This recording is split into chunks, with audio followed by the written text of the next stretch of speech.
Hi, welcome back to the Thryth Navarro channel. One of the questions that is key to understanding nonverbal communications is, which is our first language?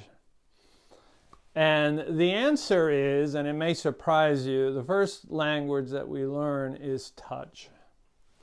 It is the language that comes into play the minute we are born.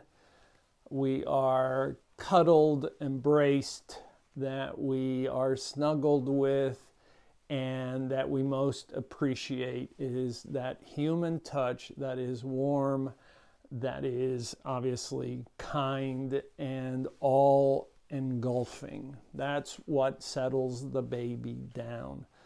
That is the first communication as the baby lays on the mother's stomach. As we see in traditional societies, this has a calming effect.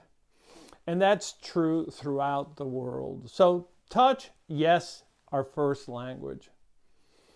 Our second language, I would argue, is not totally nonverbal. Nonverbal communications has primacy the rest of our lives because it is the communication that reaches us at the speed of light. It's very quick, and it alerts us silently to the needs, the wants, the desires, even the fears of others. So throughout our lives, we will be using nonverbal communications. As we grow up, one of the areas that I find most intriguing is that the priorities that are most influential for us are in this sequence. First, it's the visual, right? So the nonverbals, the body language, the signs and the symbols, even the clothing, followed by the vocal, how we sound, the tone of voice, how warm it is, how generous it is, how wanting it is, how seductive it may be. Our voice, prosody, is the second most influential.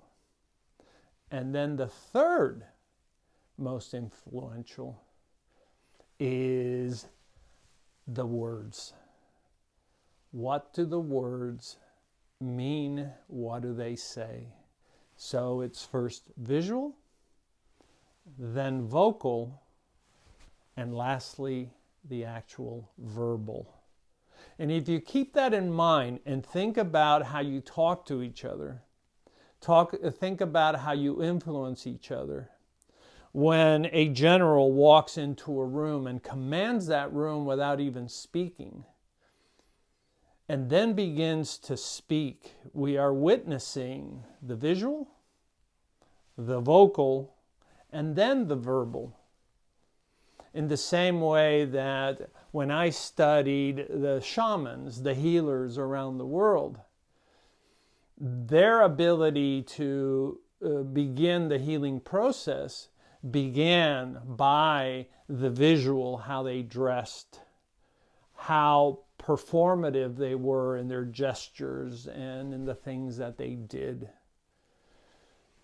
Then it was the vocal, the singing, the intonation, the incantations, and so forth. And lastly, it was the verbal. So when you are thinking about nonverbal communications and its importance, when you're thinking about how we communicate most effectively, when you're thinking about primacy, those first 2 years, touch, human warmth, body language are most important. As we get older, then the importance shifts to the visual, the vocal, and the verbal. And I hope you've enjoyed these little tidbits of nonverbal communications. And if you're not a subscriber, I hope you'll subscribe below. Thank you.